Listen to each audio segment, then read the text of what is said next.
Je suis heureux d'accueillir Hélène Duhaut, qui fait partie de laboratoire ANSES et qui a fait ses travaux sur la tuberculose bovine.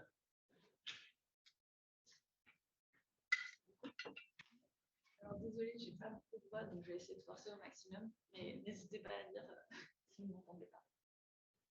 Alors tout d'abord, bonjour à tous. Merci pour cette opportunité de présenter les premiers résultats sur la reconstruction d'arbres de transmission de la tuberculose bovine dans un système multihôte en France. Et je vais pas vérifier que ça marchait. Voilà.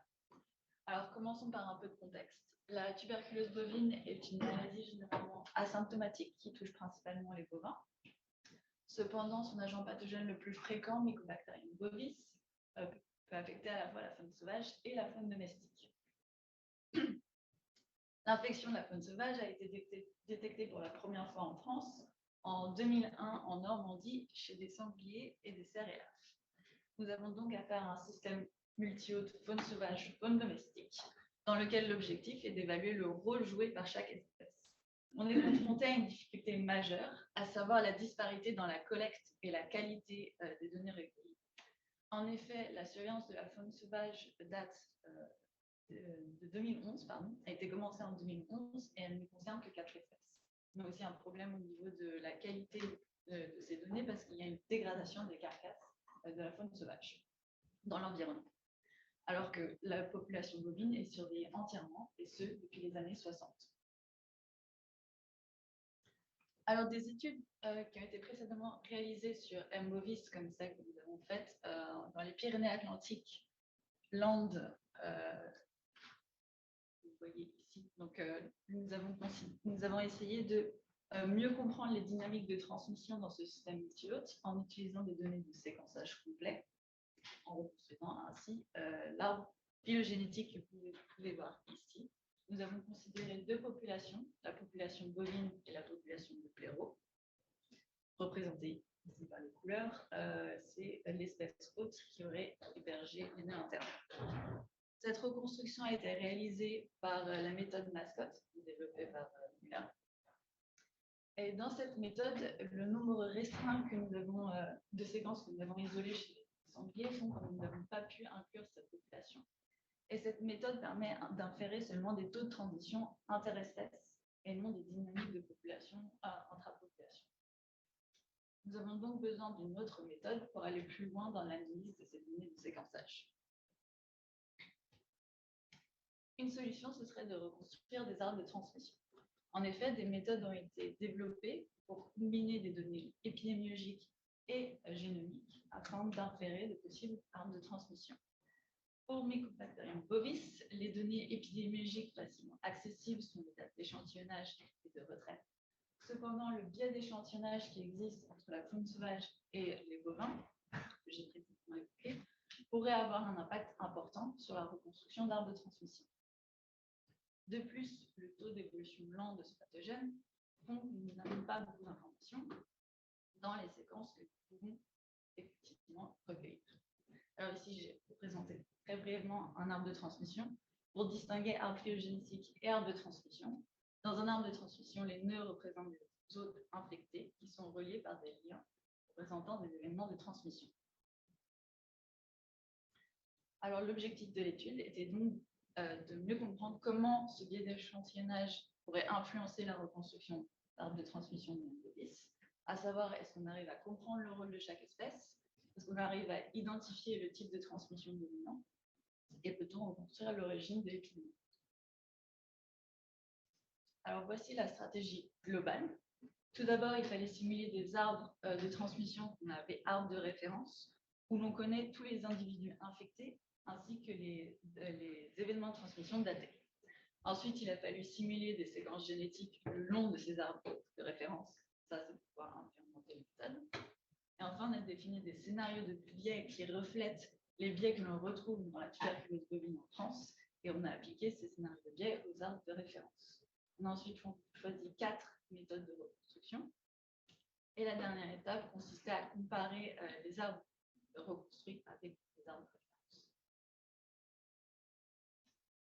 Pour la simulation d'arbres de transmission, Alors, on a modifié un modèle de simulation d'arbres qui existait déjà dans un système bovin blaireau dans les Pyrénées-Atlantiques Landes. On y a ajouté en fait une population de sangliers, pour avoir encore plus d'espèces hautes, et on a considéré pour l'unité épidémiologique l'individu. On a ensuite défini 4 scénarios de transmission selon le rôle épidémiologique du sanglier. Donc, vous pouvez voir ici sur la figure, dans le scénario 1, le sanglier est un pucelet épidémiologique, alors que dans le scénario 2, il pouvait transmettre l'infection. Ces scénarios ici étaient aussi définis selon l'espèce hôte du cas index, qui pouvait être soit bovin, soit blaireau. On a ensuite sélectionné 30 arbres de référence. Dans ces arbres de référence, il fallait qu'il y ait au moins 15 individus par espèce. Ça, c'était pour pouvoir implémenter les biais d'échantillonnage, les scénarios de biais. Et il fallait qu'il y ait moins de 500 individus au total. Ça, c'est pour limiter le temps de calcul. Pour la simulation des séquences génétiques, alors on a fait l'hypothèse qu'il n'y avait pas de diversité intra-hôte, en considérant une seule lignée de bovis par hôte. On a choisi le modèle de substitution HKY, puisqu'il a déjà été utilisé pour M bovis. Et on a pris comme taux de mutation et comme ratio transition-transformation, donc le paramètre kappa, les résultats que nous avait obtenus sur notre étude sur les DNA. Alors voici les 6 scénarios de biais que nous avons définis. Tout d'abord, premier N pour no bias, donc pas de biais. Un biais temporel où les données de la faune sauvage n'étaient recueillies qu'après 2012, pour refléter l'implémentation du système de surveillance. 2 biais de population, B pour blaireau, donc on n'a pas de données de blaireau, et W, donc c'est les sangliers, on n'a pas de données de sangliers. Ensuite, on a combiné T plus B et T plus W. Alors, pour la sélection des méthodes de reconstruction, on s'est basé sur la revue systématique des méthodes de... Oui, j'avais prévu, du coup, toi, ce que tu avais comme données, ça se rapprochait d'un des scénarios. Les vraies données que vous aviez. Alors là, ce sera sur que des données simulées. Okay. Uniquement. C'est après l'étape des données réelles. Le troisième axe de ma thèse qui a encore commencé. Alors, on s'est basé sur la revue systématique de la littérature que j'avais présentée au dernier schéma. Et il fallait d'abord que les méthodes puissent avoir un package disponible et elles pouvaient être implémentées avec seulement soit la date d'échantillonnage ou la date de retrait. On se retrouve avec donc 4 méthodes, SecTrack, Outbreaker 2, Transphilo et Fibrec. Dans la revue, nous avions défini 3 familles de méthodes. D'abord la famille non phylogénétique et ensuite les familles phylogénétiques, séquentielles et simultanées. La définition de ces familles était basée sur la façon dont l'information génétique était utilisée. Dans les familles non phylogénétiques, on se basait sur uniquement des distances génétiques, alors que dans les familles phylogénétiques, un lien était établi entre un arbre de transmission et un arbre phylogénétique. On va entrer un tout petit peu plus dans le détail sur 3 méthodes.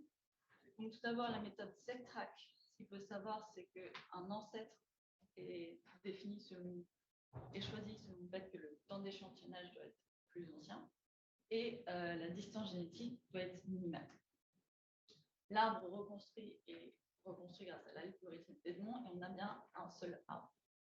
Alors que dans la méthode d'Outbreaker 2, on considère, en plus d'une ressemblance génétique, une ressemblance temporelle. Il y a un modèle de transmission explicite, on peut voir un peu sur le graphique ici, avec on considère un temps d'échantillonnage F sur le graphique là et un intervalle infection-échantillonnage qui sont tous les deux supposés connus.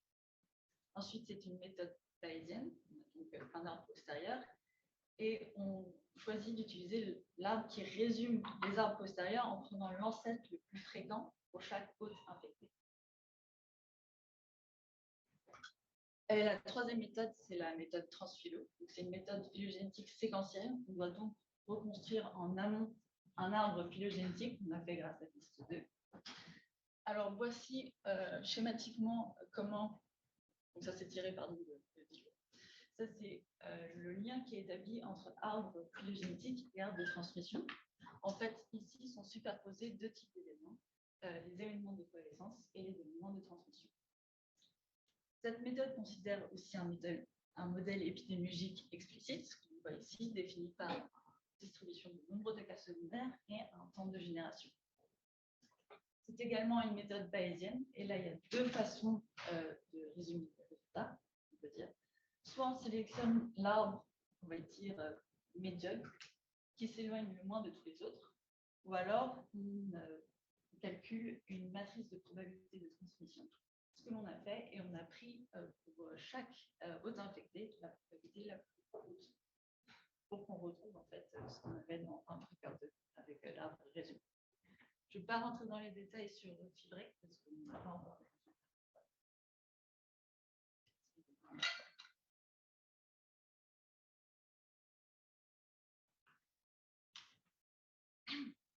Ça va la voix? D'accord. Alors, l'étape de comparaison. Déjà, on a pris en compte des indicateurs qui permettaient d'évaluer la performance de. Oui. Et comment tu fais du coup? Tu as plusieurs populations. Parce que je sais pas, dans Transphilo, normalement, c'est comme ça avec une population et du coup, tu arrives à.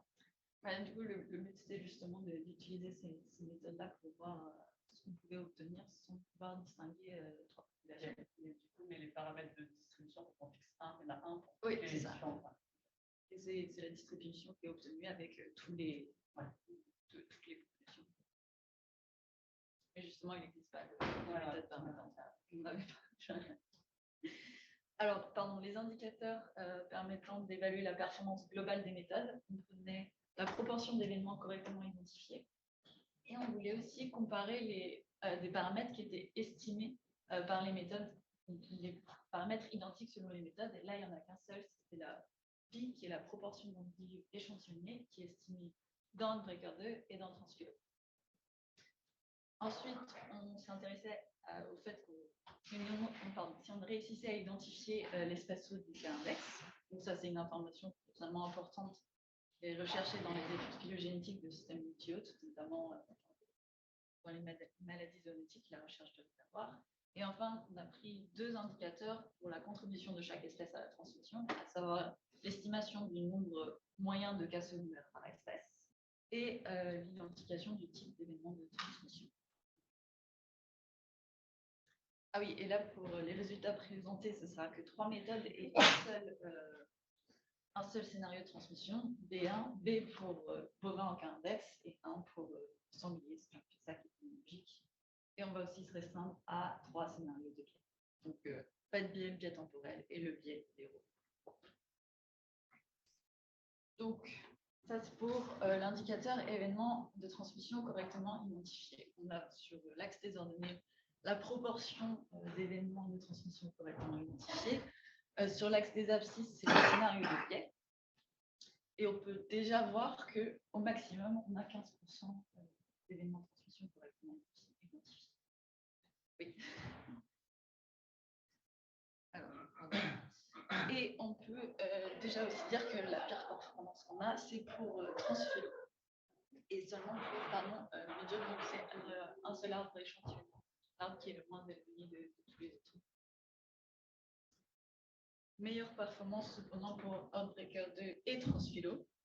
Et là, ce qui est intéressant de regarder, c'est que Transphilo, la matrice de Transphilo a à peu près des performances similaires, qu'importe le scénario de biais, alors que Outbreaker 2, pour le scénario de biais,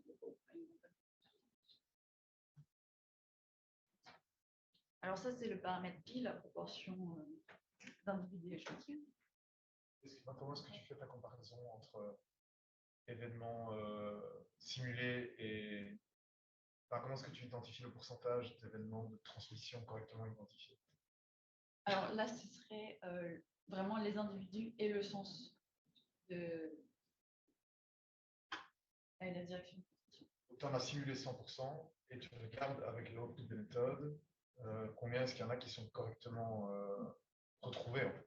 En les comptant, quoi. Dans tous les événements de transmission qui sont reconstruits, lesquels est-ce qu'on retrouve vraiment dans l'arbre de référence? Le pourcentage que l'on retrouve dans les 85% restants, c'est des événements qui n'ont pas eu lieu du tout? Qui n'ont pas eu lieu dans l'arbre de référence. Oui. Et donc, ils ne sont pas corrects? Oui. Mais là, à savoir, c'est vraiment l'identification de l'individu et du sens de direction, qui est quand même... Non, on parle bien de l'événement, j'ai bien... Oui. Donc ça veut dire qu'il y a 85% de faux négatifs, enfin de faux positifs en fait, au niveau des événements. Enfin, déjà, ces méthodes ont été testées sur d'autres jeux de données, bien sûr. Et ce qui est retrouvé, c'était plus du 20-30% qui était correctement identifié. Si t'échantillonnes pas tout le monde, en fait, il peut y avoir des distances en fait, de Oui. transmission qui sont très variables.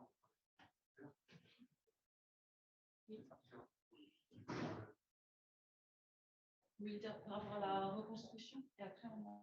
C'est-à-dire que si tu échantillonnes pas tous les individus, Oui. on parle deux individus, il peut y avoir des situations où en fait les deux échantillons sont très proches. Enfin, il y en a un qui a un fait l'autre. Oui. Et puis d'autres, en fait, il y a eu plein d'événements d'infection avant l'infection finale. C'est le cas dans les. Alors là, c'était, on a regardé vraiment les transmissions directes.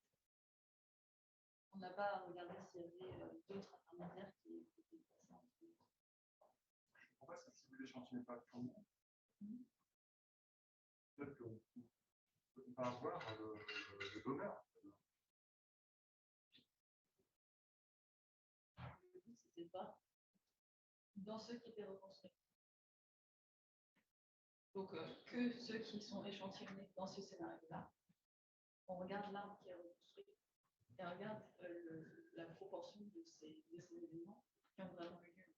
Il y a des nœuds manquants. Il y a des nœuds manquants. C'est ça, mais en fait, même si le nœud est manquant, il considère que si la connexion entre les deux individus. Il y a une connexion, S'il y a une connexion, mais qu'il y a des intermédiaires manquants, mais il y a quand même une connexion si on rajoute ces intermédiaires, je pense que dans ce cas-là, tu considères que la connexion est correcte. Non, c'est je ça. pense que la connexion, que la connexion n'est pas correcte. Mais tu n'as pas échantillonné les deux individus intermédiaires. Ils ne sont pas du tout dans ta. C'est ça, Oui. c'est ça la question. Oui, mais oui, effectivement. Et donc, dans ce cas-là, ce n'est pas considéré comme correct. Oui. Mais après, regardez, pour pas de biais, il y a tout le monde. Dans le prochain scénario, il y a tout le monde. Et là, effectivement, il n'y a pas de la question dans les milieux manquants et on a des résultats similaires. En fait. Donc le paramètre pi, qui était la proportion d'individus non manquants. Ça, c'est là. C'est juste à cet endroit-là, justement.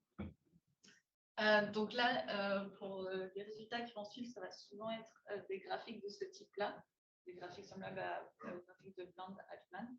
Donc en fait, ici sur l'axe des ordonnées, on a la différence entre ce qui est...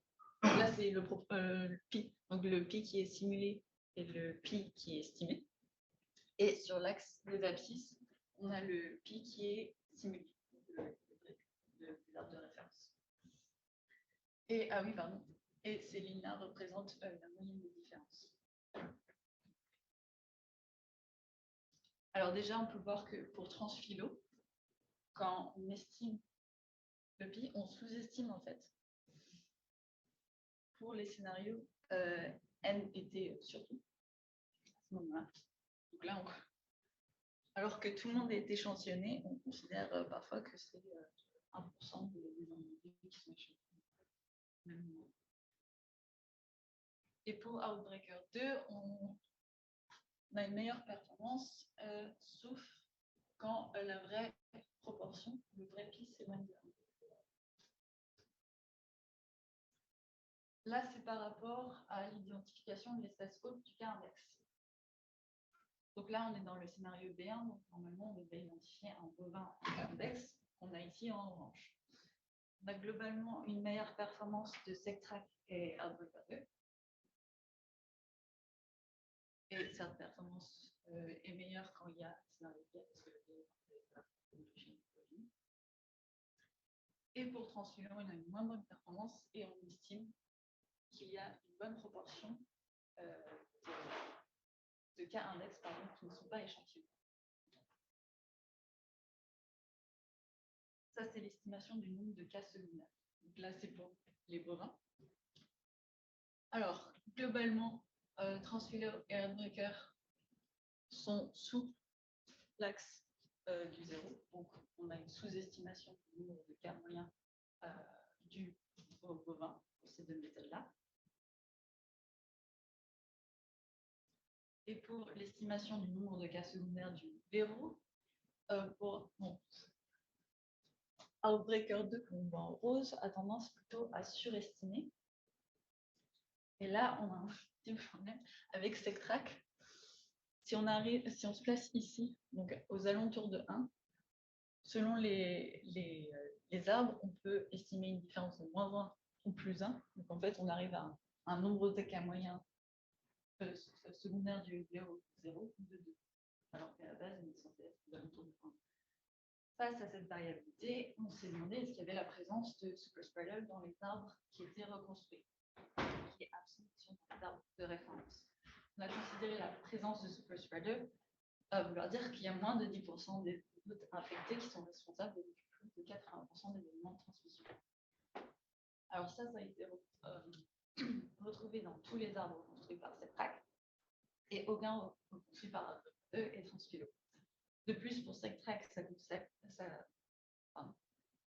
concerne non seulement plus de 80%, mais en fait 100% des événements de transmission qui sont considérés être dus à moins de 10% des hôtes infectés. Et pour aller plus loin pour SecTrack, ça c'est le nombre d'hôtes infectés par un seul superspreader. Et là, sur l'axe des abscisses, c'est la proportion d'événements de transmission à laquelle ça correspond. Par exemple, si on se place là à ce superspreader bovin qui aurait infecté 200 autres hôtes, ça correspondrait à 75% des événements de transmission reconstruits. Donc SecTrack a tendance à prendre souvent un seul individu qui aurait infecté tous les autres. Et le dernier indicateur, c'est les types d'événements de transmission. Donc là, on n'a pas de graphique de Bernard-Mann, parce qu'en fait, on est dans le cas où il y a un cul-de-sac épidémiologique, donc on serait dans le niveau du zéro, il paraît. Donc, ce n'est pas très intéressant. Mais on a quand même la différence entre la proportion qui est simulée et la proportion estimée. Et sur l'axe des abscisses, on a les scénarios de Pierre. Et globalement, là, ce qui était intéressant, c'est qu'il y avait une surestimation de Outbreaker 2 pour l'événement sanglier d'Herbovin. Et ça, c'est les derniers graphiques. Donc, encore du Bernard-Mann. Et là, c'est pour. Alors, la première ligne, ça concerne les éléments qui sont dus à des blaireaux. La deuxième ligne, c'est ceux qui sont dus à des bovins. Et là, on peut voir globalement en fait, qu'il y a une sous-estimation des proportions d'événements du bovin, alors que là en haut, on peut voir une surestimation d'Outbreaker pour blaireaux verbaux.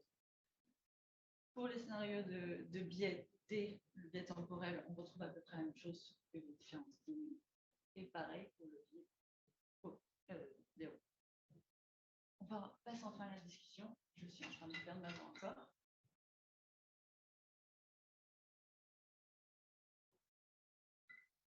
Alors, pour l'indicateur proportion d'éléments correctement identifiés, très mauvaise performance de Transphilo médiane, meilleure performance pour Outbreaker de Transphilo.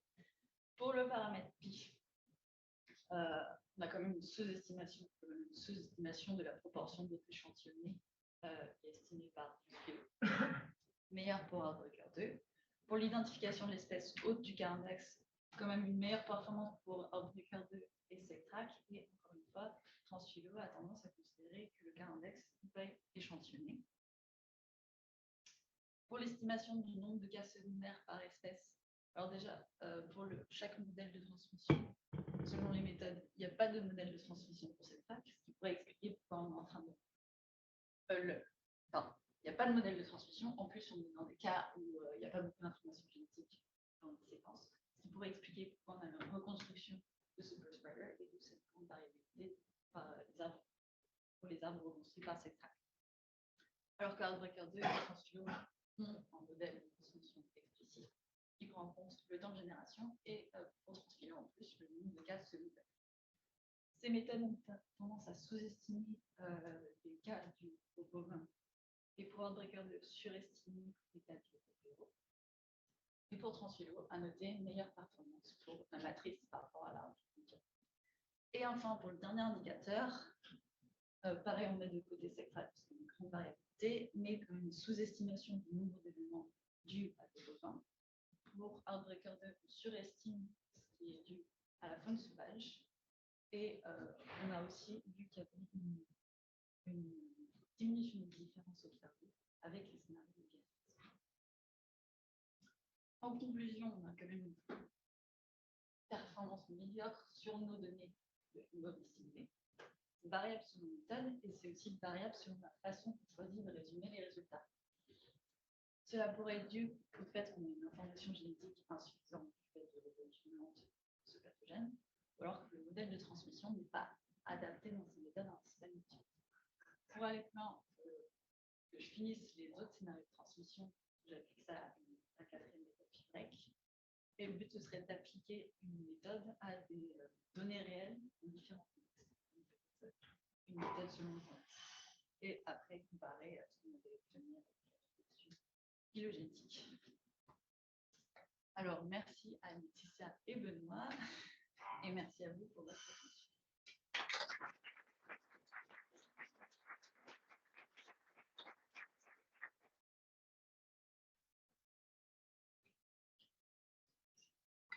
Je suis quand même un peu interpellé par le faible taux de succès d'identification des événements de transmission par ces méthodes. Et du coup, je me demandais, donc, au tout début de ta présentation, tu as montré un arbre phylogénétique duquel tu avais essayé de reconstruire les autres voilà, ancestraux. Est-ce qu'il n'y a pas quelque chose à creuser à ce niveau-là aussi? Bon, clairement, sur cette slide-là, je crois que c'est la slide numéro 4, il y a un biais d'échantillonnage. Donc, il y a certains autres qui ont été plus échantillonnés. Et donc, il y a une plus grande probabilité d'identifier ces autres-là comme étant les autres ancestraux au niveau des nœuds. Et est-ce que, en corrigeant l'effort d'échantillonnage et en ne faisant pas d'hypothèse en fait sur en prenant le même nombre d'individus chez les sangliers et chez les bovins, si je ne dis pas de bêtises, et en faisant ce sous-échantillonnage plusieurs fois, est-ce qu'il n'y a pas déjà une investigation qui peut être réalisée pour voir un peu au niveau du signal phylogénétique s'il y a une tendance à avoir un des deux types d'hôtes qui se retrouvent au niveau de la racine et au niveau des nœuds ancestraux? Parce que si les méthodes de reconstruction de chaîne de transmission ne fonctionnent pas très bien, est-ce que utiliser l'arbre en lui-même pour essayer de répondre à cette question n'est pas une piste voilà, intéressante ici, quoi, par rapport à la question de base? Alors, le but justement de tout ça, c'est de voir si ça servait à quelque chose, les arbres de transmission, et si on avait une bonne performance. Oui. Après, est-ce qu'on va retourner à la fin sur les arbres phylogénétiques, enfin la reconstruction des états ancestraux des arbres phylogénétiques? Je ne sais pas, parce que là, en plus, on avait pris une méthode qui était censée avoir une meilleure performance en cas de biais d'échantillonnage. Oui, elle reste très influencée par les... Elle reste très influencée. Mais on aura toujours ce biais d'échantillonnage-là, et je pense que c'est quand même difficile de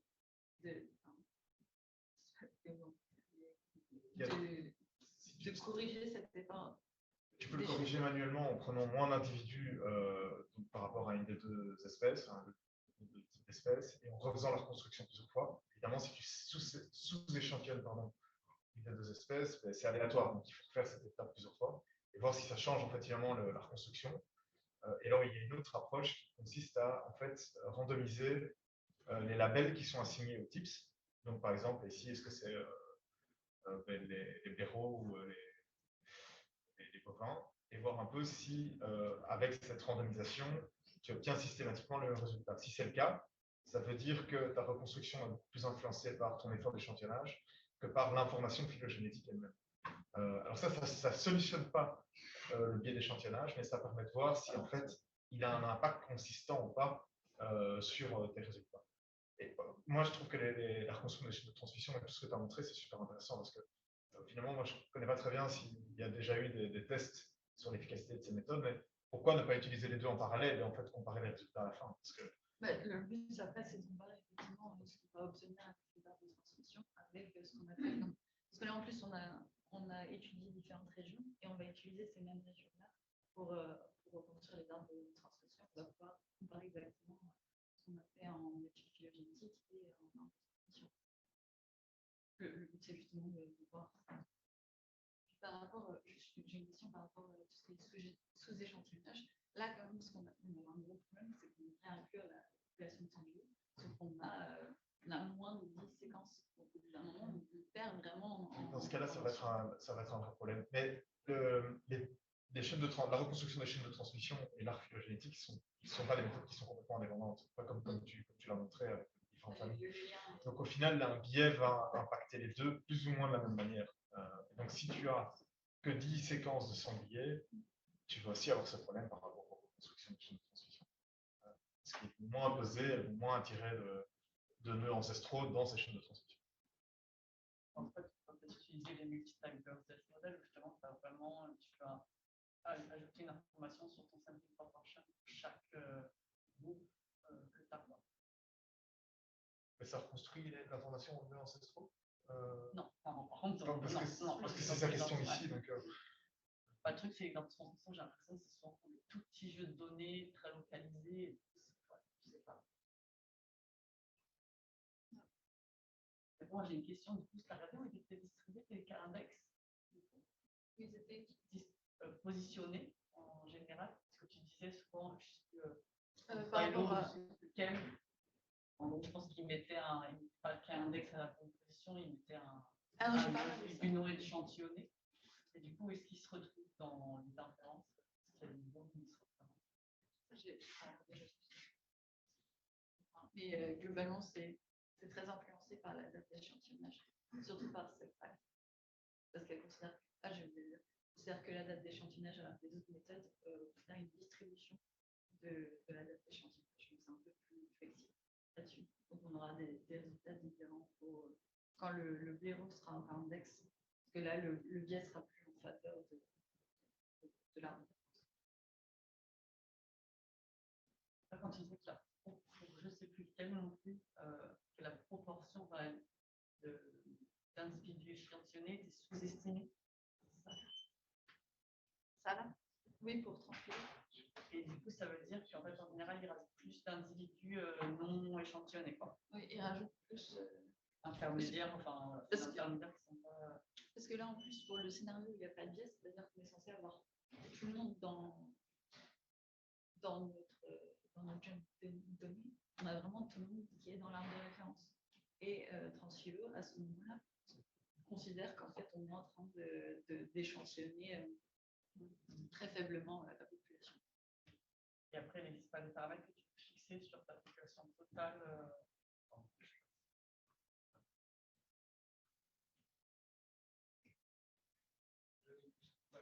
Information, j'ai une question sur le premier graphe, on reconstruit les ancestraux, les autres ancestraux. Est-ce que c'est un modèle stationnaire qui est utilisé ou considère que la probabilité à la racine d'être chez le héros ou chez le copain est la même que là? Ah, je ne sais pas entendu.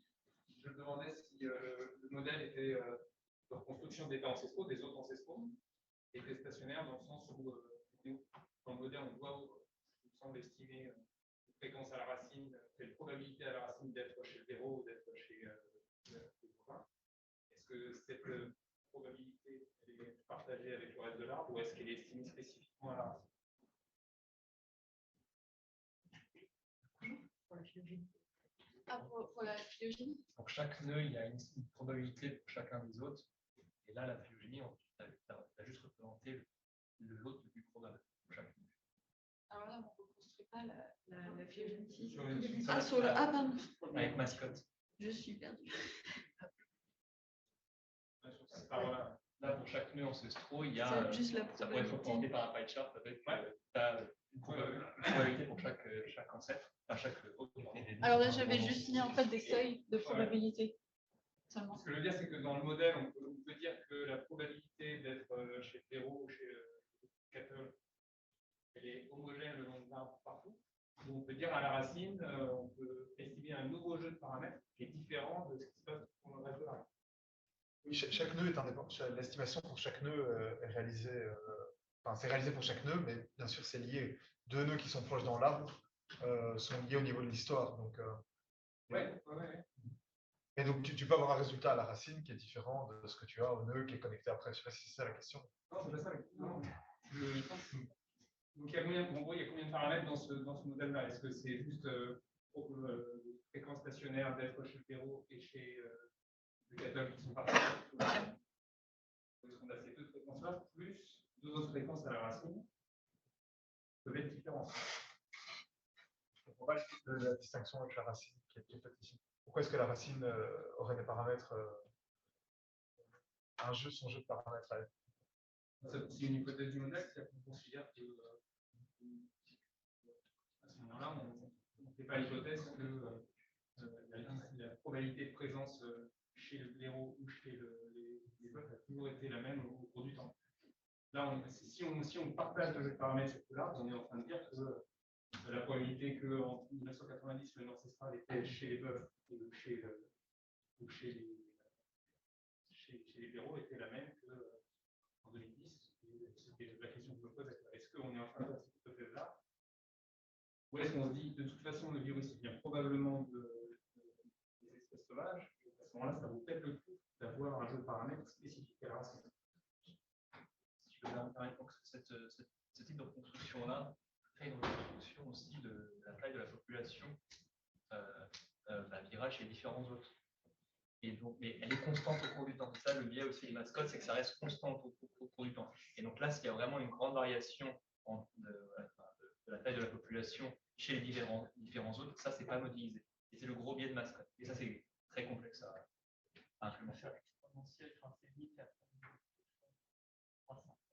Mais tu peux pas modifier. C'est ça la limite de la méthode. Mais moi, j'ai l'impression que la question est par rapport aussi aux a priori qui sont placés sur les nœuds. Parce que l'a priori, c'est que chaque hôte a la même probabilité au début avant que l'analyse commence. Ça, c'est l'information prior sur le. Et est-ce qu'il y a moyen de changer ça? Non. Peut-être pas avec celui-là, mais. Typiquement, les modèles simples de reconstruction de caractères ancestraux discrets, on a besoin d'avoir des fréquences à la racine. Et on considère souvent que les fréquences à la racine, c'est aussi les fréquences stationnaires des processus de Markov qui permettent d'écrire la transition entre phases. C'est pour ça que je pose cette question-là. On n'est pas obligé de faire cette hypothèse de partage des fréquences. Là, vous utilisez un modèle un peu différent, je me demandais si. Je pense que dans celui-là, c'est considéré comme égal partout. Ce serait comme s'ils mettent différents taux et différentes priors sur le taux de transmission entre différentes espèces, enfin différentes combinaisons d'espèces. Et attention qu'ici, c'est pas du caractère mapping avec mascotte, c'est un modèle de coalescence structuré. Au final, ça donne le même type de résultat que du caractère mapping, mais c'est pas exactement.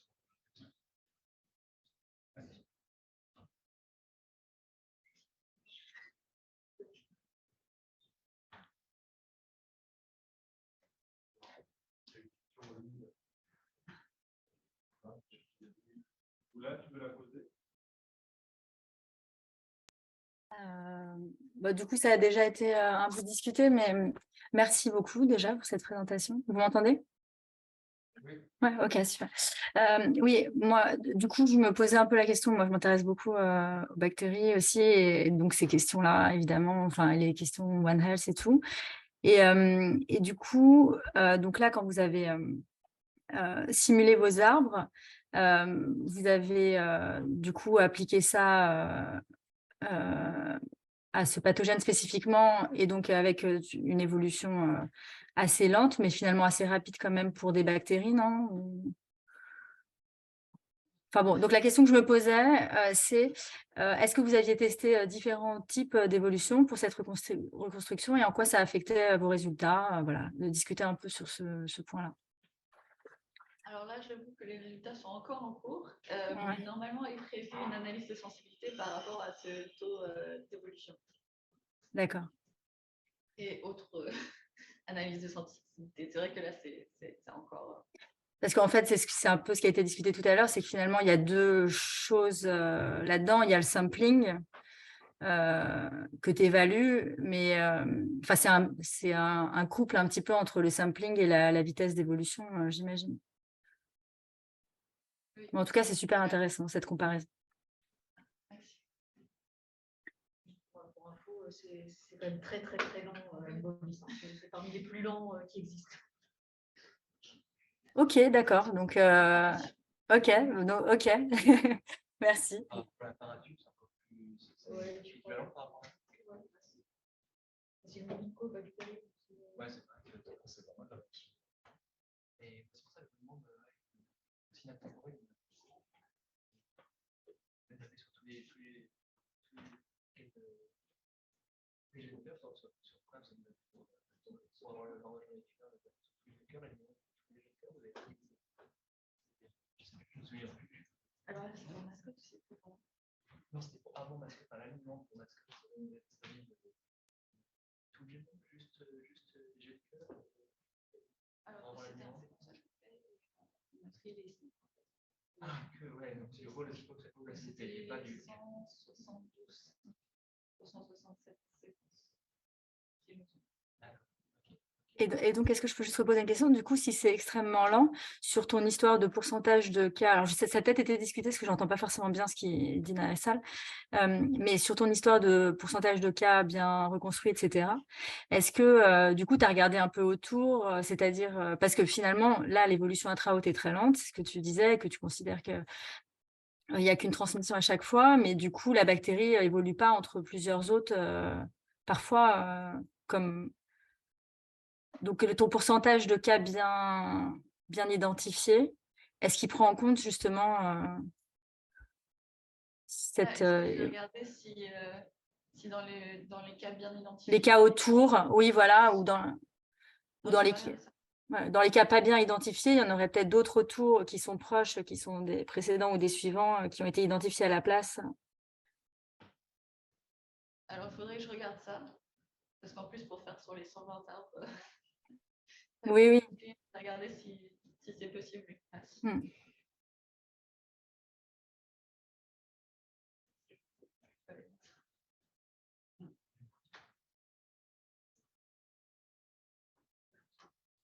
D'autres questions?